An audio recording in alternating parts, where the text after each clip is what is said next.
जय श्री राम दोस्तों। आज की कहानी है जुबान का दर्द। बढ़ने की होड़ में पीछे को भूलते चले जा रहे हैं। जमाना मॉडर्न हो रहा है, ठीक है, पर संस्कारों को भूल रहा है। यह कहाँ तक सही है? इसका मूल वही समझते हैं जिन्होंने हमारी नींव रखी है, जिन्होंने संस्कृति को बनाने जिंदा रखने के लिए कहीं कुर्बानी दी है। वही समझते हैं इसके हनन की तकलीफ को। हमें अंदाज़ा भी नहीं कि हम अपनी आदतों के चलते कितने लोगों की भावना को कुचल देते हैं। आइए एक ऐसी कहानी आपको बताते हैं जो मेरी बातों को चित्रार्थ करती है। जुबान का दर्द। एक समय जब मुगलों का साम्राज्य खत्म होने को था, दिल्ली की सियासत बदल रही थी।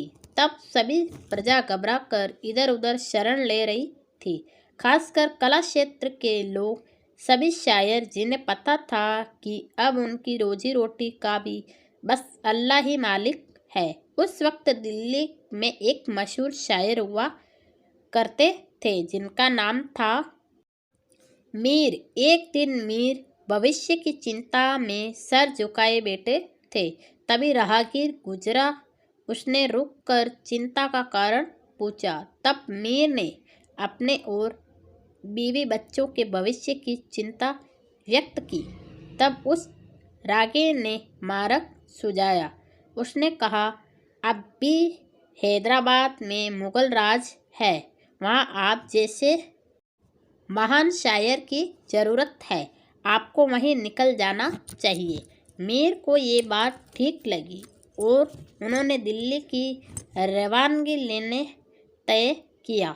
कई बैलगाड़ियों सजी, जिस पर उनका पूरा परिवार हैदराबाद की तरफ चल पड़ा। सफ़र कई महीनों का था, जिसमें कई शहर, कई संस्कृति के दर्शनों के बाद मंजिल मिलना था।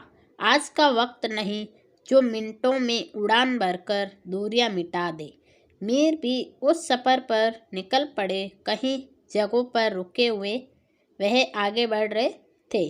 कुछ दिनों के सफ़र के बाद उनकी पोती ने उनसे बिगड़ी हुई उर्दू में कुछ बातें कहीं, जिससे मीर स्तंभ रह गए। उन्होंने एहसास हुआ कहीं संस्कृति और भाषाओं के मेल से उनकी पोती की भाषा बिगड़ गई है। उर्दू के महान शायर के लिए ये पल अत्यंत दुखदाई था, जिन्होंने भाषा में प्रचुरता हासिल की।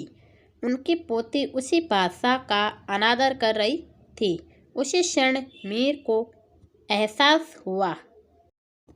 उन्होंने अपना काफिला रोका और तुरंत दिल्ली की तरफ वापस रुख करने का आदेश दिया। जिस पर उनकी बेगम ने पूछा, आपने फैसला भविष्य के लिए लिया था, अब आप पीछे क्यों जा रहे हैं? जिस पर मीर ने जवाब दिया, बेगम, तुम्हें रोजी रोटी की पड़ी है और यहाँ जीवन की दौलत लूटी जा रही है, लाखों की जुबान बिगड़ रही है। दिल्ली में खाने को मिले ना मिले, हम भूखे रह लेंगे, कम से कम लाखों की जबान तो सलामत रहेगी। शिक्षा। आज ज़माने ऐसे बदल रहा है कि हिंदुस्तान में लोग हिंदी बोलने से शर्माते हैं। फैशन के दौर में हिंदी की जगह इंग्लिश हर प्रांत, हर प्रदेश में भाषा को खेल बना दिया है।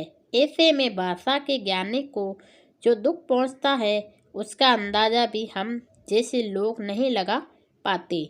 हम पर फैशन की पट्टी ऐसे बंध गई कि हम भाषा के महत्व को नकार बैठे हैं, ऐतिहासिक संस्कृति को झुटला बैठे हैं। मॉडर्न होना गलत नहीं है, पर अपनी जड़ें छोड़ देना गलत है।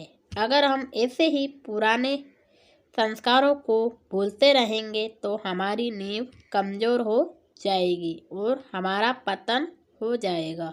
जिस प्रकार एक वृद्ध पेड़ अपनी जड़ों का साथ छोड़ देता है, वो एक दिन अपने अस्तित्व को खत्म कर देता है।